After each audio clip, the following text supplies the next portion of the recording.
Hi everyone, this is Ms. Boudreau and we're going to be talking about science math. Our lesson starter is question, would you be breaking the speed limit in a 40 miles per hour zone if you were traveling at 60 kilometers per hour? Let's pretend that we're driving a foreign car and it only shows kilometers per hour.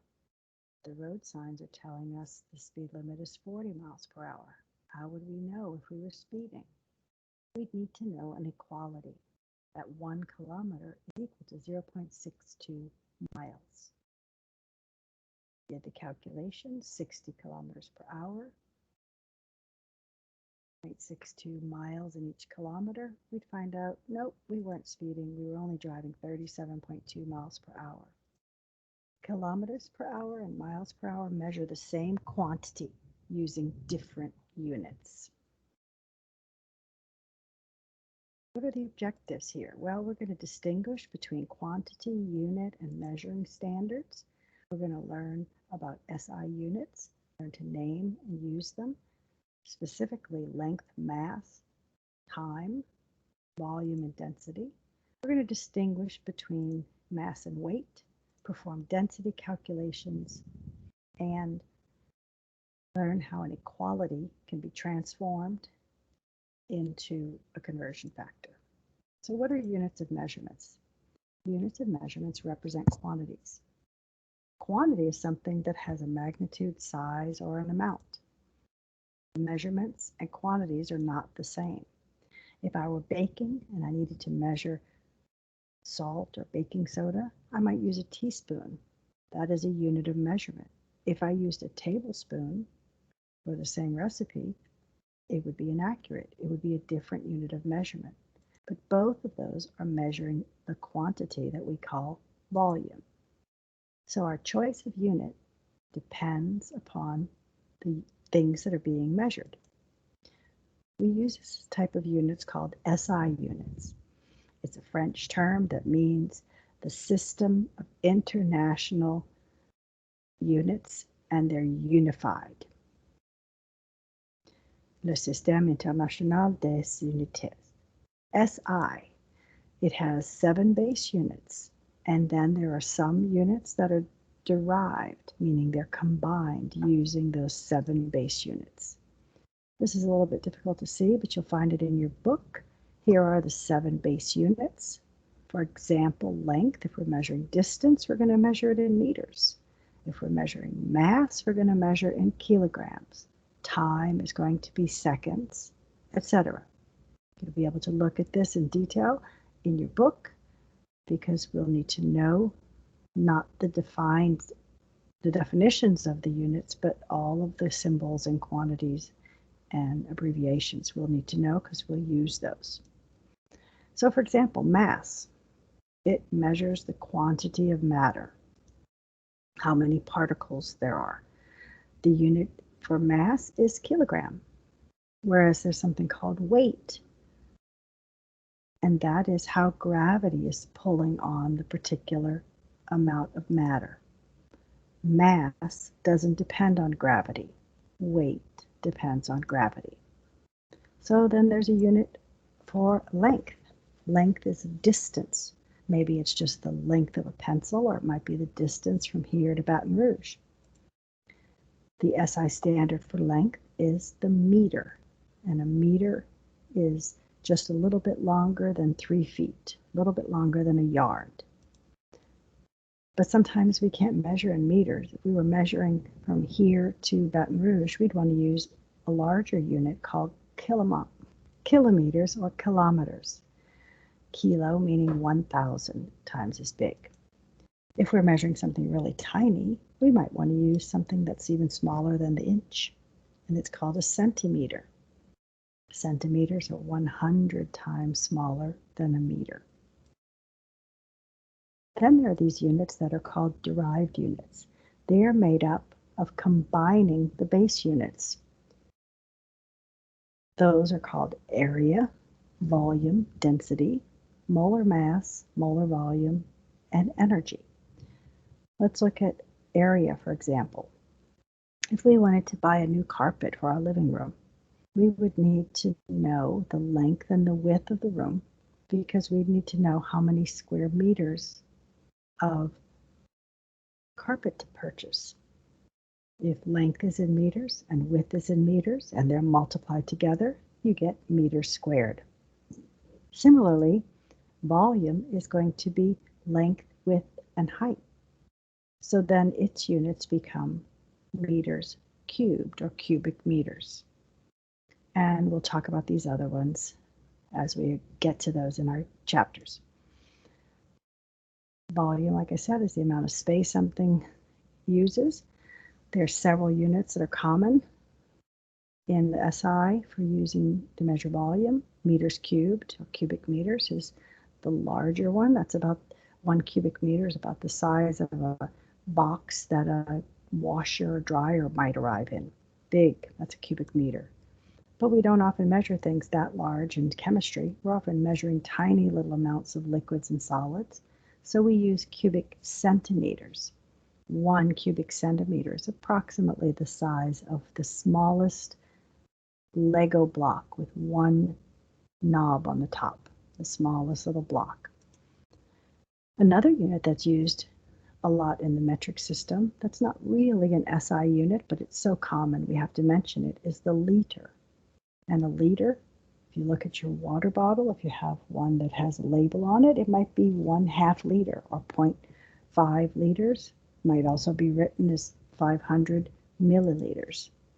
That's because 1 milliliter is the same as a cubic centimeter, and there's 1,000 cubic centimeters in a milliliter. So these units I need you to get familiar with. The cubic meters are very large.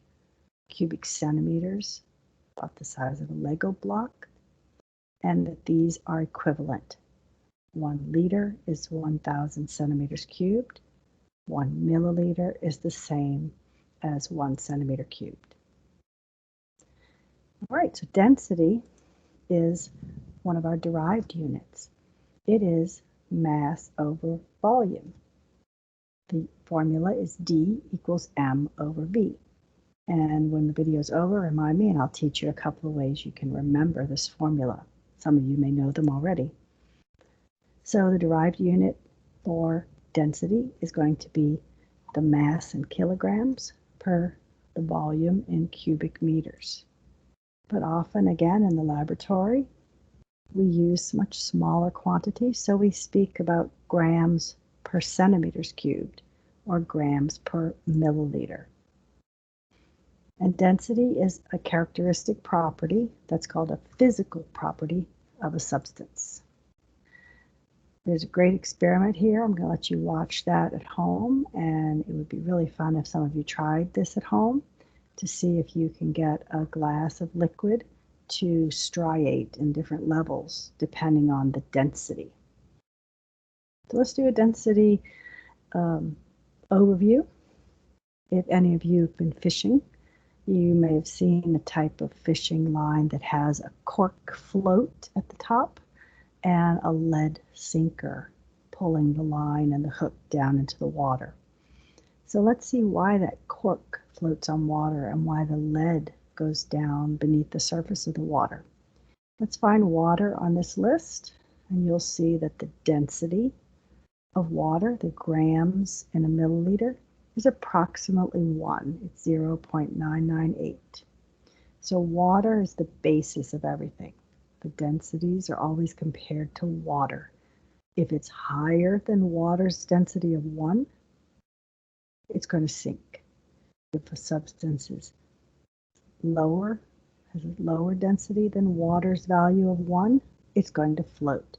So look at this graph, this table, and you will see cork is lighter than water, and lead, which is possibly what the sinker is made of, is much heavier than water. So mathematically and scientifically now, we can prove why the floats on the surface of the water and why the sinker goes down to the bottom. All right, here's a sample problem. Aluminum metal has a mass of 8.4 grams. The volume of the sample is 3.1 centimeters cubed. So I want you to pause the video now if you're listening to this at home and do this calculation for me. We're going to look at what we know, what we're looking for, and then do the calculation. Okay, here's the solution. We want to know what's given. We're given a mass, lowercase m. We're given a volume, uppercase V. They both have a quantity. They both have some units attached to them. We're looking for density. So our solution is density is mass over volume. Plug in the two numbers. Put the units, the labels right there, because the answer is not just 2.7. The answer to this problem is 2.7 grams per centimeters cubed. The final thing is talking about what a conversion factor is. And a conversion factor is really just a ratio. It's a ratio that we derive by using an equality of two different units, and it can be used to convert from one unit to another. For example, how are quarters and dollars related?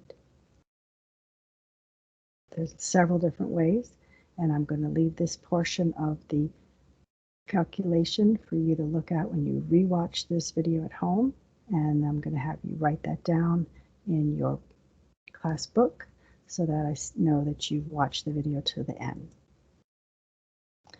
There are lots of different ways to visualize using a conversion factor. Here's another slide explaining that. And here is a slide talking about converting between meters and decimeters. When we use conversion factors in the metric system, we have lots and lots of prefixes that we use. You may remember the old sentence you learned, King Henry died by drinking chocolate milk. Well, we're going to learn an even longer one. It's up on the wall in the classroom, and we will figure out a way to remember the different prefixes used in the metric system. But here's just a few of them we can look at. For things larger than the base unit, you can have a kilometer. That's 1,000 meters. 10 to the third power, or 10 cubed is 1,000. So it's 1,000 times bigger than a meter. We might be talking about megabytes. That's 1,000,000 times bigger than 1 byte. And we may be talking about mass in gigatons, and that means it's 1,000,000,000 times bigger than a ton. On the right side here are things that are much smaller than the base unit. We talked already about centimeters. We talked about milliliters, but we haven't talked about micro.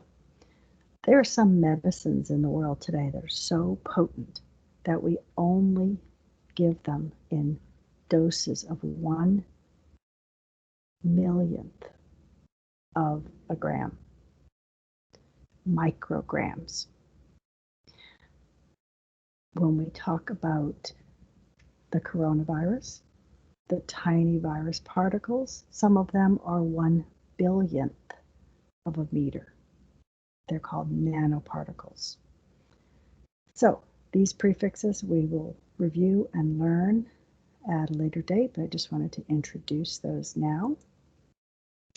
And we have a sample problem again, converting between milligrams and kilograms, and I'm going to let you do that again as you're watching this at home. And that's about it for this section of science math.